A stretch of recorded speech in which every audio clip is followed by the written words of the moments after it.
Inspekta Jenerali wa polisi Douglas Kanja na mkurugenzi wa idara ya upelelezi wa makosa ya jinai DCI Mohamed Amin leo hii wamejipata kikangaoni kwa mara nyingine, wakikabiliwa na mishale ya maswali mazito kutoka kwa bunge kuhusu kifo cha Albert Ojwang. Vinara hawa wa sekta ya usalama nchini wamejitenga na uchunguzi wa kifo cha Ojwang, huku wakisema kuwa ofisi ya mkurugenzi wa mashtaka ya umma imepeana jukumu hilo kwa mamlaka huru ya uangalizi wa utendaji wa polisi IPOA. Watazama.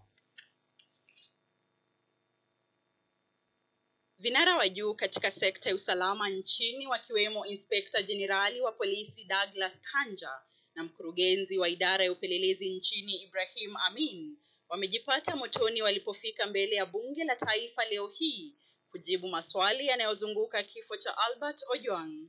Amin amedai kuwa idara ya upelelezi haiwezi kujihusisha na uchunguzi wa kifo cha Ojwang baada ya afisi ya mkurugenzi wa mashtaka ya umma kuagiza uchunguzi kufanywa na IPOA. Mamlaka huru ya kuchunguza utendakazi wa polisi nchini ilikabiliwa na kibarua kigumu baada ya kufika mbele ya bunge la kitaifa kujibu maswali ibuka kuhusu kifo tatanishi cha mwanablogi Albert Ojwang mikononi mwa maafisa wa polisi. Mwenyekiti wa IPOA Isaac Hassan akikiri kuwa kuna jaribio la kuficha ukweli wa kifo cha Ojwang, amesema kamera za CCTV zilizimwa kimakusudi.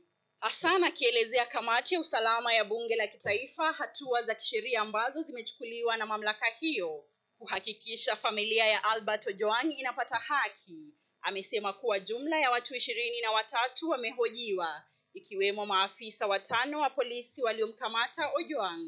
Albert Ojwang alikamatwa tarehe 7 mwezi huu nyumbani kwao Homa Bay na kusafirishwa hadi kituo cha polisi cha Nairobi ambapo aliaga dunia katika hali tatanishi. Kufikia sasa matukio halisi yaliyopelekea kifo chake bado hayajakuwa wazi, huku baadhi ya washikadau wa sekta ya usalama wakiendelea kurushiana lawama. Huku uchunguzi ukiendelea, kifo cha Ojwang mikononi mwa maafisa wa polisi kimeibua hisia mseto miongoni mwa viongozi na Wakenya kwa jumla, wakitaka uchunguzi kufanywa kikamilifu na waliohusika kuchukuliwa hatua za kisheria.